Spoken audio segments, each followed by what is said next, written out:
ঠিকই তো করেছে। তোর মতো একটা মেয়ের সাথে কে থাকবে শুনি? তোর মা বাবা তো একটা টাকাও দেয়নি। এর থেকে যদি আমার ছেলে আর একটা বিয়ে করে।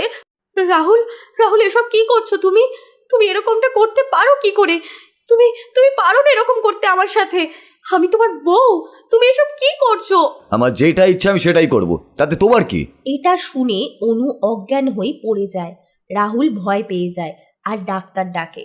রাহুলের মা বারণ করে বলে যে ভালোই হয়েছে ও মারা গেছে, এবার আর একটা বিয়ে করতে হবে তাকে।